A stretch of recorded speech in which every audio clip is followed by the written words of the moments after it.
እንደው ሰዎችን ወደ እግዚአብሔር መንግስት ከማምጣት አንፃር ወንጌልን ከማስፋት አንፃር ይሄ ሁለንተናዊ አገልግሎት ያለው ፋይዳ ምንድነው? መልካም ስራ ከሌለበት ስብከታችንም ክርስትናችንም ኩዌስችነብል። ቤተክርስቲያን ኃላፊነት አለባት፣ ማንዴቷ ነው። ደሃ መርዳት የመንግስት ስራ አይደለም፣ የቤተክርስቲያን ስራ ነው። ቢፈታ ደስ የሚለኝ ነገር አለ። ቀደም ያልከው ፈላጭ ቆራጭ የሆነ አንድ ሰው ሁሉን ነገር የሚያደርግበት ምንም አይነት ተጠያቂነት የሌለበት። አሁን ቸርች ምንድነው ያደከማት? ቸርች ተሰሚ እንዳትሆን ያደረጋት ምንድነው ብንል ስራ የለም። እንዴትስ አድርገው ነው ቤተክርስቲያኗን ቀጣይነት ማስጠበቅ የሚችሉት? አሁን አንዳንዱ እዚህ ሀገር እየታገልንበት ያለ ነገር አዲስ አይደለም። አንዱ የጨለማው ዘመን ትልቁ ምልክት ምንድን ነበር የነበረው? የአገልጋይና የተገልጋይ መከፋፈል። ቤተክርስቲያን ራሷ ማናት? ምን አይነት ስትራክቸር ነው ያላት? እውነተኛ ቤተክርስቲያን ክርስቲያን ኮሚኒቲ የማይጠይቅ ሆኗል፣ ማስብ ሆኗል። የሆነ ሰው መጥቶ የሆነ ነገር ሳር ብላ ቢለው ሳር ይበላል። የቸርች አባልነት የለም። ተጠያቂ እዚህ ቸርች ቢያጠፋ እዛ ቸርች ሰው ይቀበለዋል። እዚህ ሞራል የሆነ ነገር ሰርቶ እዛ ጋር ሰው ይቀበለዋል። ተመልሶ ወደዛ ወደ ጨለማው ዘመን አይነት አመለካከት ከመግባቱ በፊት ሪፎርሜሽኑ የሰጠውን ይህንን ነፃነቱን እንዴት አድርጎ ነው አጠናክሮና አስጠብቆ መሄድ የሚችለው? ነቢያት በጣም የተጠሉ ሰዎች ናቸው መጽሐፍ ቅዱስ ውስጥ። አሁን ትሩ ነቢያት ቢኖሩ በህይወት አናኖራቸው፣ እንገላቸዋለን።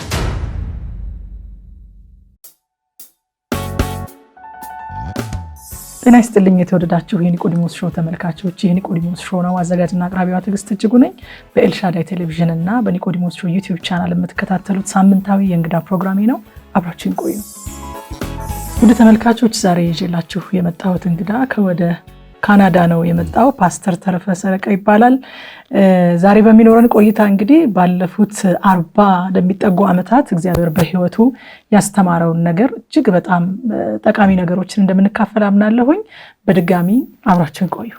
ፓስተር ተረፈ እንኳን ደህና መጣ። ቴንክ ዩ። ካናዳዎችንም በዚሁ ሰላም ልንላቸው እንወዳለን። ከኒቆዲሞስ ሾው ከኤልሻዳይ ቴሌቪዥንም እንግዲህ በመታገለግልበት ቤተክርስቲያን ያሉ ቅዱሳን በሙሉ ሰላምታችን ይድረሳቸው። እንግዳ የሆነ መተዛሪ ሐሳብህን ልታጋራኝ ስለሆነ አክብሮት ይላቅ ያለ ነው። እግዚአብሔር ያክብርልኝ። አሜን። ቴንክ ዩ። እኔም ይሄን እድል ስለሰጠሽኝ እግዚአብሔርን ማመሰግናለሁ። እግዚአብሔር ይባርክሽ። አሜን አሜን። መጀመሪያ ካንተን ጀምርና ይዘህ ወደ መጣቸው በውስጥህ ወዳሉት ይጠቅማሉ ወደ ምንላቸው ሐሳቦች እናልፋለን። እንዴት ነው ጌታን ያገኘኸው? እንዴት ነበር?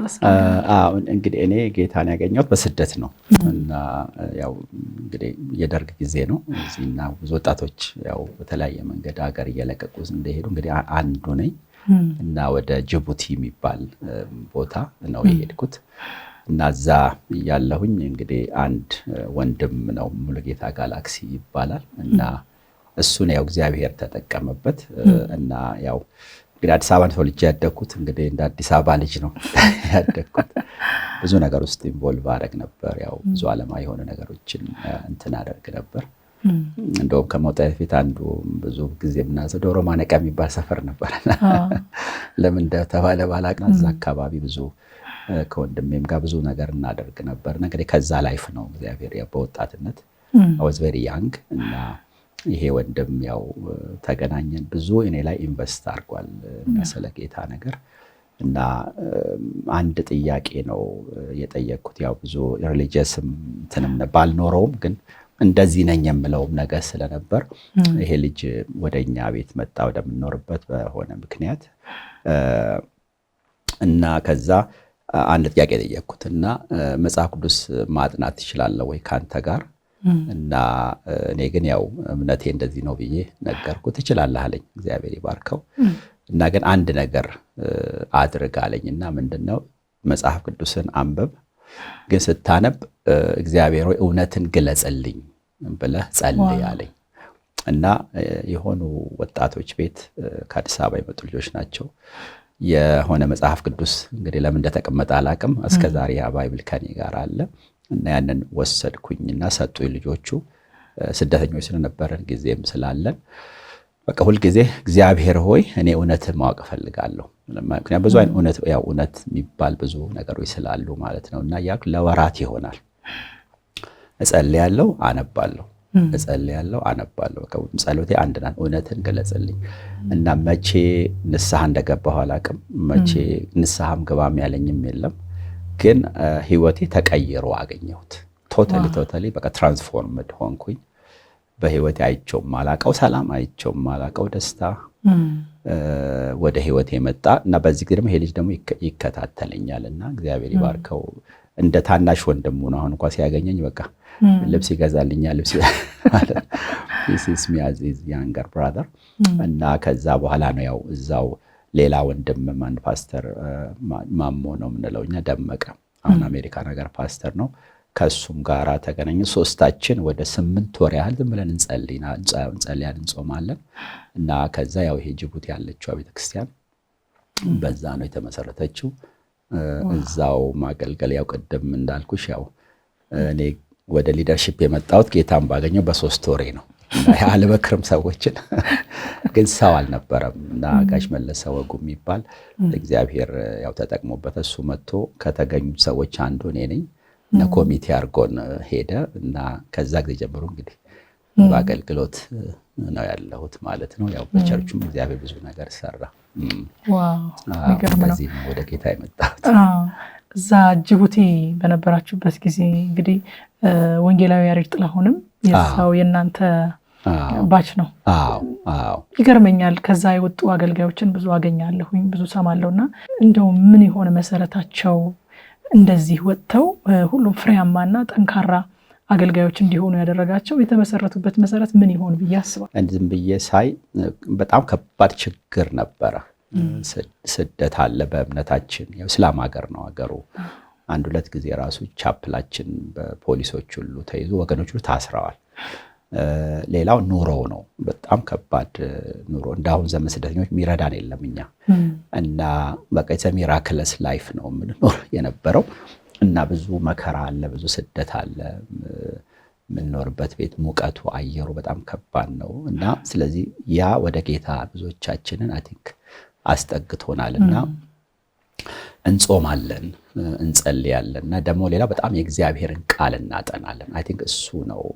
መንፈሳዊ መጽሐፍቶች እናነባለን።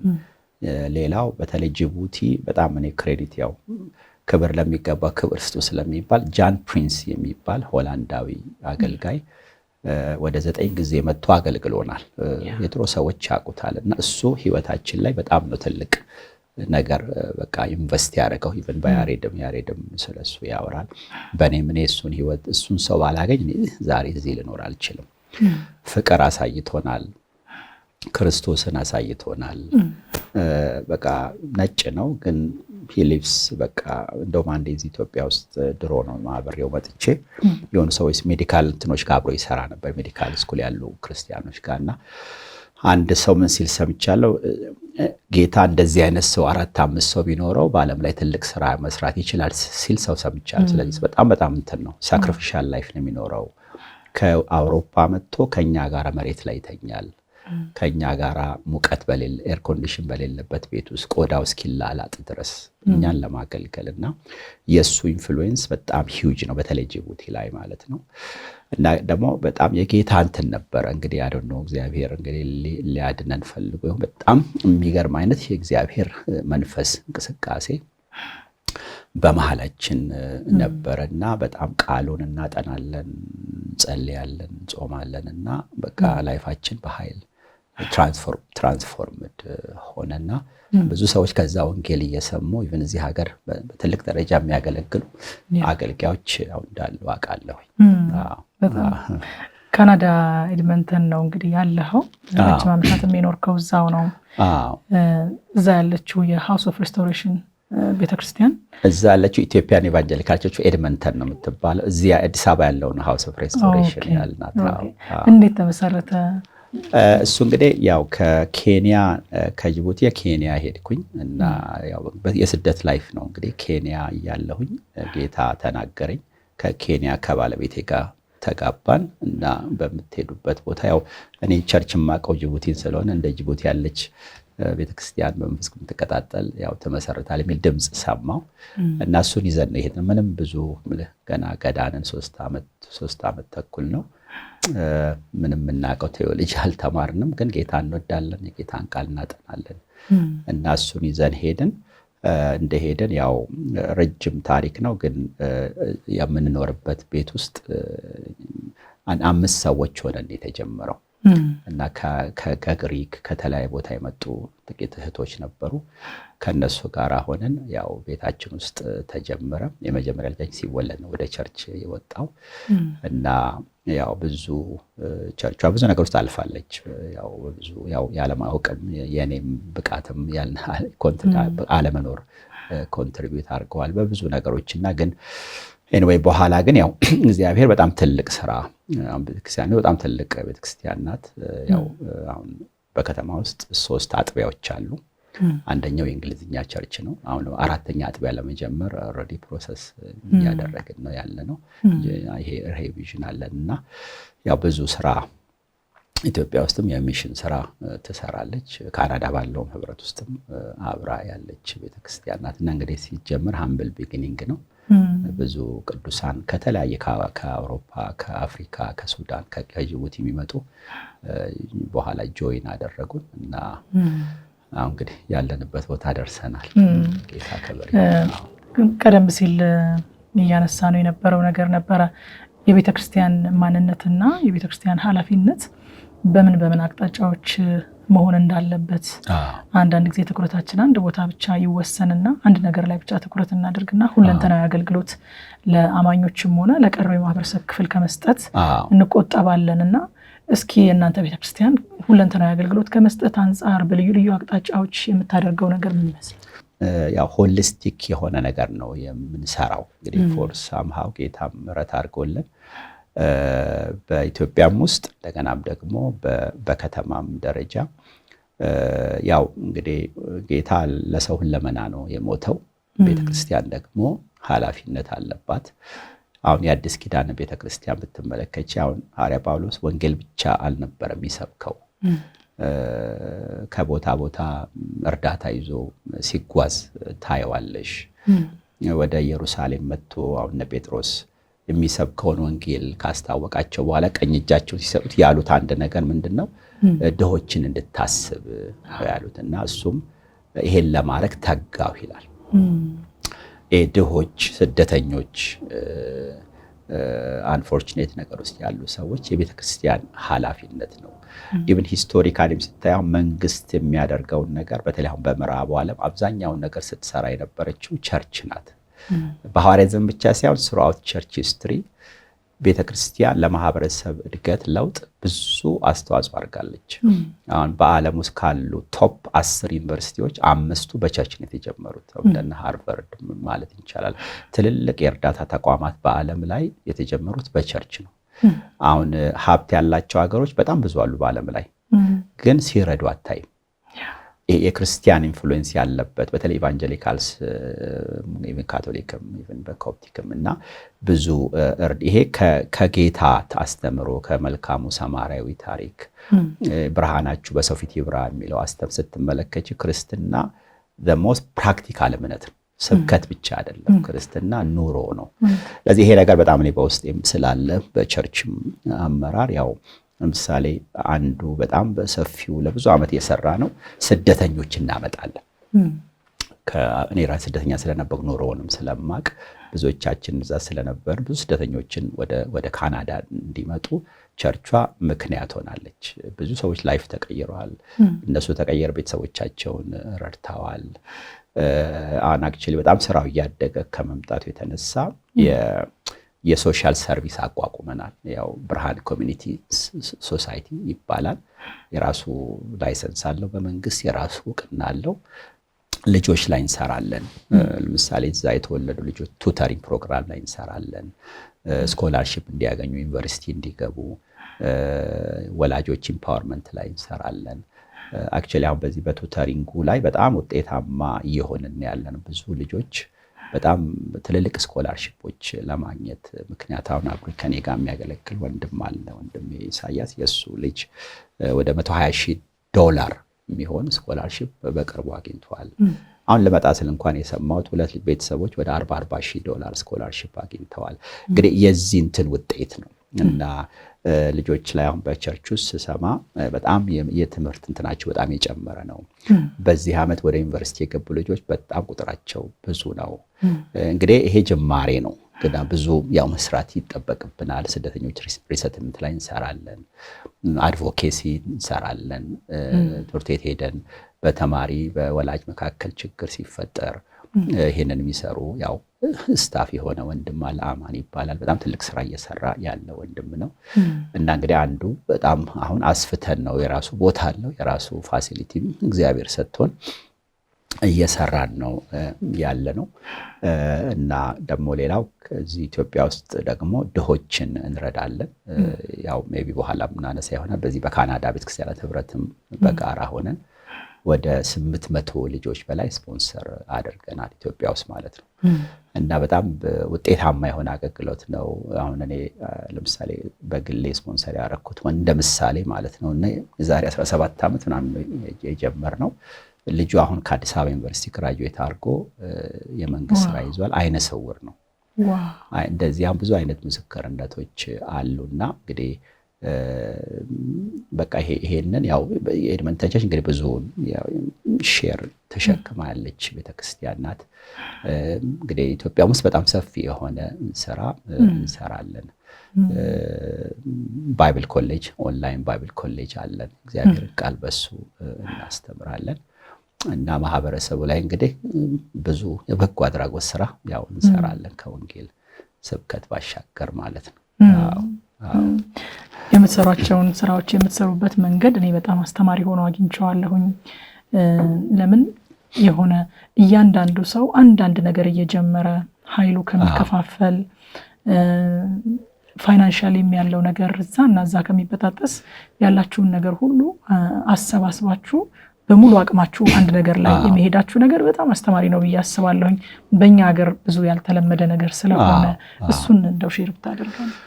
እንግዲህ ሜቢ ለተመልካችም ለቸርቹ መሪዎችም ምሳሌ ሊሆን የሚችለው በተለይ በዚህ በካናዳ ህብረት ያው ወደ 30 ቸርቾች አሉ። ካናዳ ውስጥ አንድ ህብረት ነው ያለው እና ጠንካራ ህብረት ነው። ጠንካራ የሆነ አመራር ነው ያለው። ጠንካራም እንዲሆን ካደረገው ነገር አንዱ በጋራ የምንሰራው ስራ ነው። አንዳንዴ አሁን ህብረት እንልና ያው እንሰበሰባለን፣ እንጸልያለን፣ ጥሩ ነው፣ ፌሎሺፕ እናደርጋለን፣ ወደ ቤታችን እንሄዳለን። ግን ቪዥን ከሌለ የምትሰሪው ስራ ህብረቶች አይጠነክሩም። እና አሁን እኛ ብዙ ምንሰራቸው አሁን የ800 ህፃናት ያልኩሽ ከኛ ቸርች ብቻ ሳይሆን ከተለያዩ ቤተክርስቲያናት ያሉ መሪዎች ከመመናኖች ናቸው እና በአንድ ልጅ $35 ካናዲያን ዶላር ኮንትሪቢዩት ያደርጋሉ። በሱ ነው እዚህ ልጆቹ የሚረዱት ስራውን የምንሰራውና ምንድነው ሐሳቡ? ቪዥን ከየትም ሊመጣ ይችላል። ያው ቪዥን የእግዚአብሔር ሐሳብ ማለት ነው። ለጊዜው ያሁን የሆነ የጌታ ሊያደርገው የሚፈልገው የሱ ፈቃድ የሱ ሐሳብ ባንቺ ሊመጣ ይችላል፣ በእኔ ሊመጣ ይችላል፣ በኤኒባዲ ሊመጣ ይችላል። ምንም ማለት አይደለም።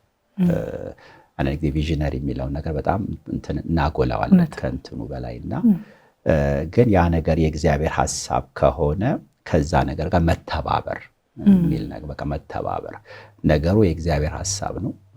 ስለዚህ እግዚአብሔር ሊያደርገው የፈለገው ነገር አለ ወይም ደግሞ በቃሉ ላይ የተገለጠ ነገር አለ። አንድ ሰው ይጀምረዋል፣ ለዛ ነገር ጊፍትድ የሆነ ሰው ሊሆን ይችላል። እና ከዛ አንፃር አሁን እዚህ የምንሰራው ስራ የካናዳ ቤተክርስቲያናት ህብረት ለምሳሌ ቢሮ አለን እዚህ አዲስ አበባ ላይ። ያንን ቢሮ የኛ ቸርች ብቻ ሊከራየው ይችላል ወይም 30 ቸርቾች 30 ቢሮ መክፈት ይችላሉ። ትራዲሽናሊ ይሄን ነው የምናደርገው። ግን 30 ቸርች 30 ቢሮ ከሚከፍት ወይ 20 ቸርች በአንድ ቢሮስ መስራት አንችልም ወይ ነው። ይሄን ቢሮ ተደራጀ ቢሮ ነው፣ በጣም ተደራጀ ነገር ነው ያለው። ቸርቾች የተወሰኑ ቸርቾች ናቸው ያውምና ኮንትሪቢዩት ያደርጋሉ። በጣም ትንሽ ነገር ነው ግን በጋራ እንጠቀምበታለን ማለት ነው። 20 ካንትሪ ዳይሬክተር 20 መኪና ከምንገዛ 20 ኮምፒውተር ማለት በጣም ዌስት አለ።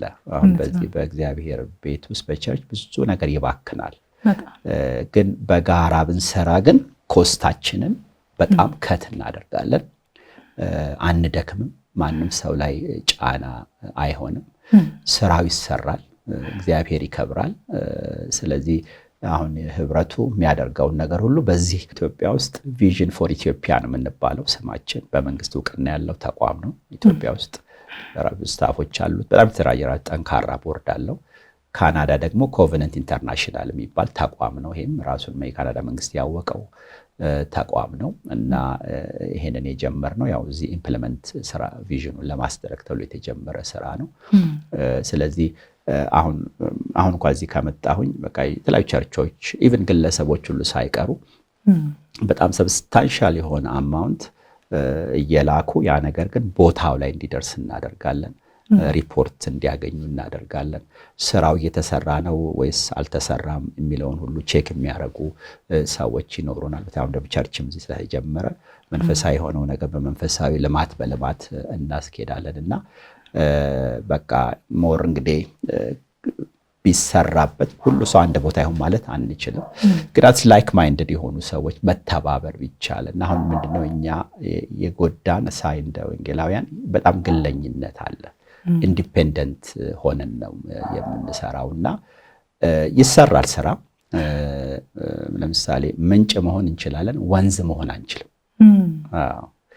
ወንዝ የምትሆኘው ብዙ ምንጮች ተሰብስበው ነው። ድምጻችን አይሰማም።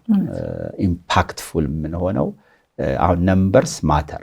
አሁን ውጭ ሀገር ለምሳሌ ቁጥር ካልሽ መንግስት ይሰማሻል፣ ሰብሰብ ካልሽ መንግስት ይሰማሻል። ግን ብቻሽን ከሆንሽ ግን የሚሰማሽ የለም እና አይ ዶንት ኖ ዋይ ይሄ ነገር እንደሚሆን እኔ አንዳንድ ጊዜ በጣም መጠናትም አለበት። ሳይኮሎጂካል ነው፣ ካልቸራል ነው፣ ኢጎ ነው። አንዳንድ ጊዜ አይገባኝም እና ለምን አንተባበርም? አሁን በዚህ ዓመት ፈንድሬዝ እያደረግን በየዓመቱ ነው የምናደርገው እና ወደ ሰብስታንሻል አማውንት ሬዝ እየተደረገ ነው እና ስለዚህ ከሚሰሩ ሰዎች ጋራ እንግዲህ ኢጓችን እንትን ብንሰራ የሚለው ነገር አሁን የካናዳ ህብረት በጣም መልሻ ብዙ ስራ ተሰርቷል። እንደው አልተነገረም እንትን አላለም። ያው ስራው ያው ለጌታ ክብር ብለን ነው እንግዲህ የምንሰራ፣ ለሰው አይደለም፣ ለሚዲያ ፍጆታም አይደለም እንጂ ህብረቱ በጣም ሰብስታንሻል የሆነ ስራ ሰርቷል። ህብረቱ ከተጀመረ ወደ 30 ዓመት አልፎታል እና አሁን በቅርቡ ራሱ በዚህ በኮቪድ እንደገና በነበረው ሰሜን ላይ በነበረው ጦርነት ቢያንስ $400,000 በላይ ህብረቱ ኮንትሪቢዩት አድርጓል። ወደ ብዙ ትምህርት ቤቶች የፈረሱ አሰርተናል፣ የተቃጠሉ ክሊኒኮች አሰርተናል፣ ኮምፒውተርስ ምናምን በቃ የተወሰደ ቦታ እሱን ሁሉ ሪስቶር አድርገናል እና በጣም ትግራይ ላይ ለምሳሌ አንዱ ሌላው ደግሞ ምንድነው ያው የወንጌል ሰዎች ስለሆንን አንዱ ላይ እኛ አናተኩረው እና አሁን ትግራይ ላይ በጣም ሰፊ ስራ እንሰራለን እስካሁን ድረስ። አፋር ክልል ላይ፣ ጎንደር፣ አማራ ክልል ላይ፣ ኦሮሚያ ክልል ላይ እኛ በመጀመሪያ አማኞች ነን፣ የጌታ ነን። በሆነ ነገር ልንገደብ አይገባም እና ያንን ሁሉ ማድረግ የተቻለ ምንድነው አንድ ቸርች ቢሆን አይችልም። ያደርጋል እኮ ግን ሰብሰብ ስታደርጊው ግን አንድ ላይ ሲሆን ኢምፓክትፉል ይሆናል፣ ሞገስም አለው እና አሁን ባለፈው መቀሌ ሄጄ ነበርና ያው የቤተክርስቲያን መሪዎችን እዛ እናነጋግር ነበርና ያው ያኔ የተደረገው ነገር ምን ያህል ኢምፓክት በእነሱ ላይ እንዳመጣ ያው ማየት ችለናል። እና ሌላው በሰፊው ደግሞ እየተሰራ ያለ ነገር አሁን ከህብረት አንጻር ኤሪትሪያን ስደተኞች ላይ ደግሞ በጣም ሰፊ ስራ እንሰራለን። ነህሚያ ፕሮጀክት የሚባል አለ። አንድ ወንድም ኢሳያስ የሚባል ወንድም ከኔ ጋር አብሮ የሚያገለግል እሱ ነው ያንን ነገር ራን የሚያደርገው። አሁንም ከህብረት አንጻር አሁን ይሄ ወንድ በጣም ሸክም አለው በቃ ስለ ኤርትራውያን ማለት ነው እና አሁን እሱ ኖራን የሚያደርገው እኛ ከሱ ጋር ነው የምንተባበረው ማለት ነው። ብዙ ኢትዮጵያን ቸርቾች ናቸው ስራውን ይሰሩ የነበረው ይረዱ የነበረው። አሁን ደግሞ ሌሎች ኤርትራን ቸርቾችም እየተባበሩ ነውና በስደት የታሰሩ አማኞች አሉ። ያው ይሄን ይታወቃል። ለነሱ ቤተሰቦች እርዳታ ይደረጋል። እዚህ ሀገር ያሉ ስደተኞች አሉ። ትግራይ ውስጥ የነበሩ አሉ። ባለፈው እኔም ሄጄ ነበርና እኔ የሄድኩ ጊዜ አሁን ወደ 26,000 ሰዎች in the middle of nowhere ሰፍረዋል። ዳባት የሚባል ቦታ ላይ በጣም በሚያሳዝን ሁኔታ ነው ያሉት። በጣም ማለት አረብ ምን ያህል ሰው አወርነስ ቸርቾች እንደሚያውቁ አላውቅምና ብዙ በቃ ሊትራሊ ቦታው እንትን ነው፣ አፈር ነው፣ ጭቃ። ዝናብ ሲዘንብ ጎርፍ ነው የሚሆነው። እነዛ ውስጥ ስፖንሰር ልጆች እናረጋለን፣ እርዳታ እናደርጋለን። በጣም ሲግኒፊካንት የሆነ አማውንት ነውና ይሄ ሁሉ የሚሰራው እንግዲህ በዚሁ በአምብሬላ ድርጅት ነው። ቪዥን ፎር ኢትዮጵያ እዚህ ነው። ካናዳ ኮቨነንት ነው። አካውንታቢሊቲ ባለው መንገድና አሁን እኔ ሁሉ ልሰራው አልችልም፣ ወይም የሆነ ፓስተር ሁሉ ሊሰራ ይችላል። ግን የሚሰሩ ሰዎች ካሉ አቅሙ ካለን እንደው ምንም እንኳን ባናረግ ልንጸልይ እንችላለን፣ ልናበረታታ እንችላለን። እና እንግዲህ ያው እንደው ጨረስን ደረስን ያልኩሽ አይደለም፣ ግን እንትኑን ሳየው አይ ቲንክ ዊ አር ኢን ዘ ራይት ትራክ አስባለሁ። እና ብዙ ሰዎች እየተረዱ ነው፣ ብዙ ሰዎች እየተጽናኑ ነው።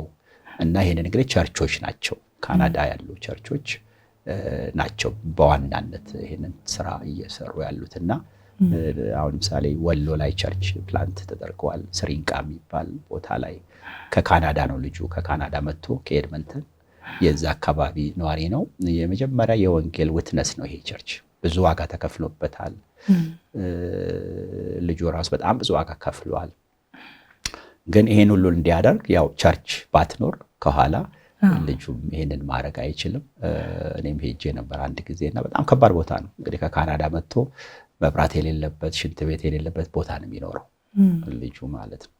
አክቹሊ ካናዳ ሲመጣ በቃ አይስማማውም። በቃ የሚፈልገው እሱ እዛ ከወገኖች ጋር በጣም ችግር ባለበት ቦታ መኖር ነው። አንዳንድ አሁን በጤና ምክንያት ያው ኤድመንተን ያለው እና ብዙ ዋጋ ነው የከፈለው። እና እንግዲህ ይሄ ሁሉ ምንድነው በቃ ሰዎች ሸክም ይኖራቸዋል።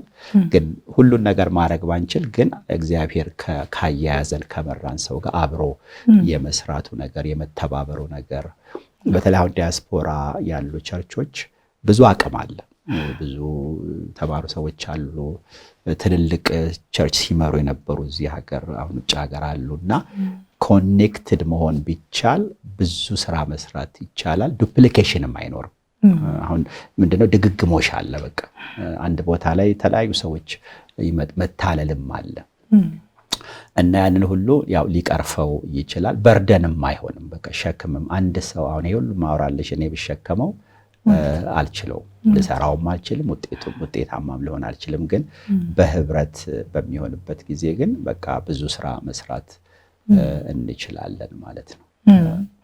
እንግዲህ አብያተ ክርስቲያናት በተለይም ደግሞ እኛ የምንነጋገረው ስለ ወንጌል አማኞች ቤተክርስቲያኖች ነውና የወንጌል አማኞች ቤተክርስቲያን ለማህበረሰብ ሁለንተናዊ አገልግሎት ከመስጠት አንጻር ለተጎዱ፣ ለተበደሉ፣ ፍትህ ለተዛባባቸው ድምጽ ከመሆን አንጻር በመታደርጋቸው ነገሮች በቂ እንዳልሆነ ይስተዋላል። ብዙዎችም ደግሞ በዚህ ጉዳይ በጣም አስተያየት ሲሰጡ እንሰማለን በተለያየ መንገድ።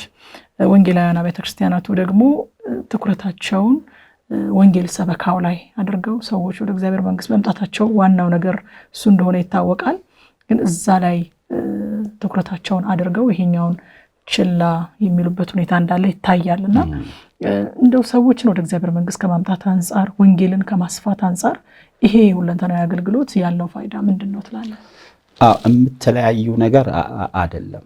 አሁን እንግዲህ ምሳሌያችን ጌታ ነው አይደል? የመጀመሪያው እንግዲህ በሁለተኛ እንደው ምሳሌ ብንል ጳውሎስ ነው ወይም የመጀመሪያዊቷ ቤተክርስቲያን ናትና የቃሉ ስብከት የወንጌል ስብከት ያው ወሳኝ ነው፣ ያው ከዘላለም አንጻር ማለት ነው። ግን ጌታ ኢየሱስ ባስተማረው ትምህርት ስትመለከች ለምሳሌ የሰዎች መልካሙን ስራችሁን አይተው የሰማዩን አባታችሁን ያከብሩ ዘንድ ብርሃናችሁ በሰው ፊት ይብራ። አሁን ይሄ የኛ የሶሻል ሰርቪስ ኤጀንሲውን ብርሃን ኮሚኒቲ ያልነው ከዚህም አንጻር ነው እና ያለው ጌታ ነው። በቃ አሁን ምንድነው ስብከታችሁን አይተው አላለም። ግን ስብከት በጣም ኢምፖርታንት ነው። ትምህርታችሁንም ብሎ አላለም። ትምህርት በጣም ኢምፖርታንት ነገር ነው። ግን ብርሃን የሚለው እዛ ላይ መልካምን ስራ ነው። ብዙ ጊዜ አሁን ወይ መልካም ስራ እናተኩርና የቃሉን ስብከት እንረሳዋለን። እንደዚህ የሆነበትን ጊዜ አለ በቤተ ክርስቲያን ታሪክ። ወይ ደግሞ ቃሉ ወይ እንልና ጸሎት እንልና በጎን ነገር እንተዋዋለን። ግን እውነተኛ ወንጌል ሁልጊዜ ምልክቱ መልካም ስራ ነው። በመልካም ስራ አንጸድቅም። ግን እውነተኛ ወንጌል ከሰበክን ከዳንን መልካም ስራ መኖር አለበት። መልካም ስራ ከሌለበት ስብከታችንም ክርስትናችንም ኩዌስችነብል ነው። በቃ ይሄ በቃ ብላንት የሆነ የአዲስ ኪዳን አስተምሮ ነው። አሁን ሰው ዳንኩ ካለ ለውጥ መኖር አለበት። በተወሰነ ዲግሪ ለውጥ መኖር አለበት። ለውጥ ከሌለ መዳኑ በምድር የሚታወቅ። ስለዚህ ክርስትናችን ስራ ከሌለው አሁን ማህበረሰብ ለስብከታችን ግድ የለውም፣ ለስራችን ነው። ለዚህ መልካሙን ስራችሁን አይተው ማንም ያው ዓለም ነው የሚያየው። የዓለም ነው የሚመለክ ማንንም ያከብረው ጌታን ነው የሚያከብረው።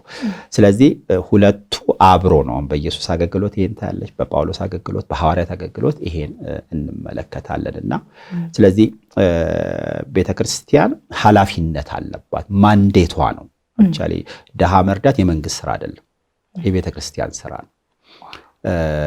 መንግስት የራሱ አስተዋጽኦ ይኖረዋል፣ የራሱ ነገር እንዳለ ሆኖ ሂስቶሪካሊም ስታይ ቅድም እንደተናገርኩት ብዙ በጎ አድራጎት ስትሰራ የኖረችው ቤተክርስቲያን ናት። ኢቭን አሁን በኢትዮጵያ ውስጥ ራሱ አይነገርላቸውም እንጂ ሚስዮናሪዎች እዚህ ሲመጡ ወንጌላውያን ኮንትሪቢዩት ያደረጉት ነገር በኢትዮጵያ ታሪክ ውስጥ ሀገር ግንባታ ውስጥ በጣም ቀላል ነገር አይደለም። በትምህርት ተቋም ግንባታ ላይ፣ በሕክምና ላይ ማለት ብዙ አናወራም። አንዳንዴ አሁን ክሬዲት ለሚገባው አንሰጥም አንዳንዴ እንጂ ብዙ ተቋማት ሮታቸውን ስታይ ከቸርች ጋር ከኢቫንጀሊካል ስንትን ጋር ሌላው አልሰራም እያልኩ አይደለም፣ የተያያዘ እንደሆነ በቃ ይሄ ፋክት ነው ማለት ትንሽ ጥናት ብታደርጊ ባለፈው አሁን በኮቪድ ጊዜ ወደ 21 ቪዲዮ ሰርተናል። አንድ ወንድም ያማን የሚባል ኢንተርቪው ያደረኩት ወንጌል ወደ ኢትዮጵያ እንዴት ገባና የወንጌላውያን አስተዋጽኦ ምንድነው በሚል እኔ ራሴ ብዙ ነገር የተማርኩት በዛና ኢትስ ሶ ፋሲኔቲንግ ወንጌላውያን በኢትዮጵያ ውስጥ ያደረጉ አሁን ሰው እግዚአብሔርን የሚያው በጎ እንትናችንን አይተው ህይወታችንን አይተው ነው። ህይወታችን ደግሞ ምንድነው ፍቅር አሁን ፕራክቲካል አሁን ወንጌል ያዕቆብ ላይ እንደሚናገረው የተራበን ሰው ሂድ እሳት ሙቅ ሂድ ምን ብንለው ምንም ጥቅም የለውም ወንጌል ካልሰማ ማለት ነው። አንድ አባባል አለና ህይወትህ ይናገር አስፈላጊ ከሆነ ቃል ጨምርበት አለ ይባላል። ማለት ቃል አስፈላጊ ነው፣ ወሳኝ ነው። ግን አሁን ቸርች ምንድነው ያደከማት? ቸርች ተሰሚ እንዳትሆን ያደረጋት ምንድነው ብንል ስራ የለም። እንደዚህ ዘመን የሚሰበክበት ጊዜ የለም። እንደዚህ ዘመን የሚዘመርበት ጊዜ የለም። እንደዚህ ዘመን ደግሞ የጽድቅ ስራ የጠፋበት ጊዜ ደግሞ የለም። ይሄን አሁን መጠየቅ አለብን። ዋይ ማለት የቸርች መሪዎች በተለይ ኢቫንጀሊካል ማህበረሰቡ መጠየቃል። ፕራክቲካል የሆነ የጽድቅ ኑሮ ሲባል ፕራክቲካል የሆነ ነገር ነውና ሰዎች እግዚአብሔርን የሚያዩት ለወንጌል ልባቸው የሚከፈተው በጎ ነገር ነው። አሁን አለ አይደል ኢንፍሉዌንስ አለን ወይ?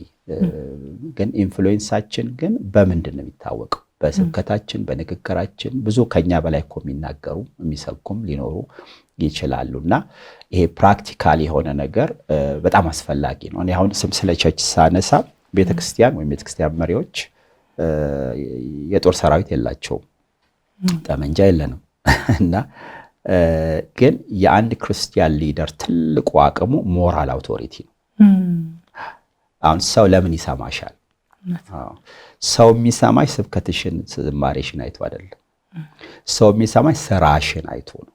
አሁን ይሄ ኢንቴግሪቲ ኦነር ወይም ሪስፔክት አርን ነው የሚደረግ የሚባል አይነት አባባል አለን ስለ ሊደርሺፕ ታጠኝና ስለዚህ ስራችን ነው የሚያስመሰግነን። በመጨረሻም አክቹአሊ በጌታ ፊት ስንቆም ማቴዎስ 5 ላይ እንደምንመለከተው የምንጠየቀው እኔ የምጠየቀው ምን ያህል ስብከት ሰበክልኝ አይደለም፣ ምን ያህል ተነበይክልኝም አይደለም፣ ወይም ምን ያህል ዘመርክልኝም። እነዚህ በጣም ኢምፖርታንት ናቸው፣ ደግሞ ጸጋም ናቸው። አሁን መርሳት የሌለብን ነገር አንዳንዴ እንመካለን፣ ጸጋ ናቸው እነዚህ ነገሮች፣ ጊፍት ናቸው እነዚህ ነገሮች። ግን ታስሬ አልጠየቃችሁኝም፣ ተርቤ አላበላችሁኝም። እነዚህን ጥያቄዎች ነው የምንጠየቀው። ይሄ ራሱ በጣም የሚገርም ሐሳብ ነው። የምንጠየቀው በመጨረሻ በዚህ ነው የምንጠየቀው፣ ቫሊዩድ የምንደረገው በዚህ ነው። እና ስለዚህ የጳውሎስ አገልግሎትን የሐዋርያት አገልግሎትን ቸርች ሂስትሪን ስትታይ ዲቮርስድ አልነበር፣ የተፋታ አልነበረም።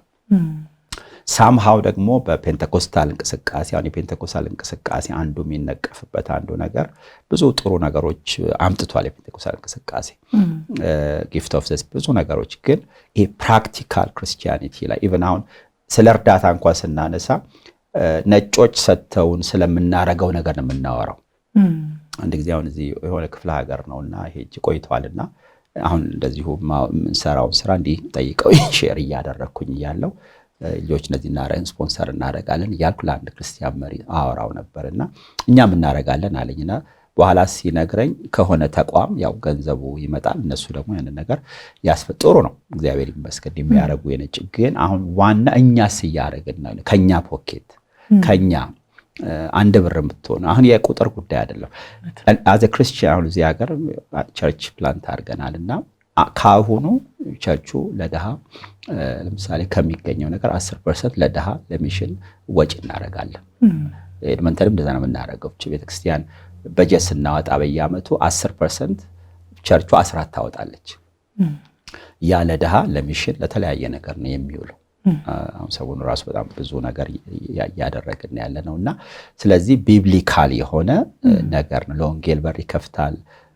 እግዚአብሔር እንዲከበር ያደርጋል አሁን ሰዎች እግዚአብሔርን አይተው ያመሰግናሉ እኔ አሁን እንዲ በዚህ በፕሮጀክታችን የተለያየ ቦታ ሲሄድ በጣም በቃ ልቤን የሚነካው ነገር የነዚህ የምናሳድጋቸው ልጆች እናቶች አፕሪሺዬሽን ነው እና በቃ አንዳንዶቹ አንገቴ ላይ ይስሙኛል ገንዘብ ከፍለሽ እንደዚህ አይነት ስሜት አታገኝም ምንድነው ምንም ስለሰበክናቸው አይደለም ግን ስለረዳናቸው መልካም ስላደረግንላቸው በጣም በቃ ያለቀሱ አንዳንዶቹ ቴንኪው ይላሉ እግዚአብሔርን ያመሰግናሉ አንዳንዶቹ አማኞች አይደሉም ያው ሰውን ስለሆኑ ነው የምንረዳቸው እና ሌላ እምነት ውስጥም ሁሉ ያሉ እስልምና ውስጥ ያሉ በተለያየ እምነት ውስጥ ያሉ ሁሉ ልጆች እናሳድጋለን ግን በቃ የእግዚአብሔር ልብ እሱ ነውና በቃ ግን የምናረገው ጥሩ ሰው ስለሆነን ምስጋና ለማግኘት አይደለም በቃ የክርስቶስ ወንጌል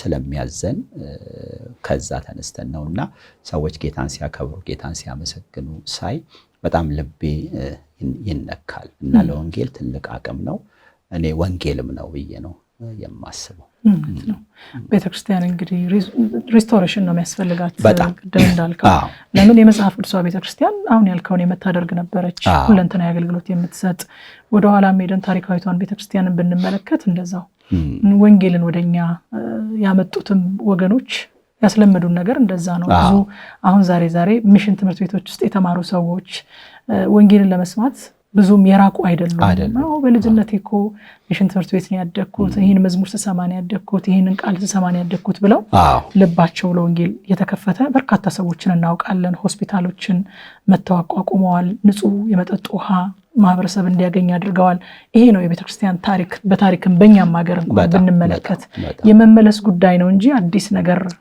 አይደለም የምናደርገው ስለ ቤተክርስቲያን ስታስተምር አይቻለሁኝ ትምህርት ቤተክርስቲያን በሚል አብያተ ክርስቲያናት ይተከላሉ በብዛት በአገራችን ስለዛ እግዚአብሔርን እናመሰግናለን እያንዳንዳቸው መተከላቸው ውስጥ የሚሰራው ስራ ስላለ ግን ደግሞ በዛው ልክ ብዙ ቀውሶችንም እንደ ብዛታቸው እያስተናገደን እንገኛለን እንደው የዚህ የቀውስ ምክንያት ምንድነው ትላለህ አንተ ቤተክርስቲያንን በመትከል ውስጥም ስላለ ራያችሁ በዛም የሚሄድ ስለሆነ ምንድነው ይሄንን ቀውስ ያስከተለው ብለህ ትላለህ እኔ እንግዲህ ይሄ ቀውስ ያስከተለው የምለው ነገር በቃ ይሄ የቸርች ኦቶሪቲ የሚባለው ነገር አይደል ፈርሷል ነው የምለው በቃ ወደ ሚኒስትሪ ብዙ ነገሮች ተቀይረዋል ከግለሰቦች ጋር ተያይዘዋል አዲስ ኪዳን ላይ ግን ይሄንን አንመለከትም እኔ ስለ ቸርች ሂስትሪ ማጥናት መስማት ማንበብ በጣም ደስ ይለኛል በቻለኝ መጠን ለመማር ለማጥናት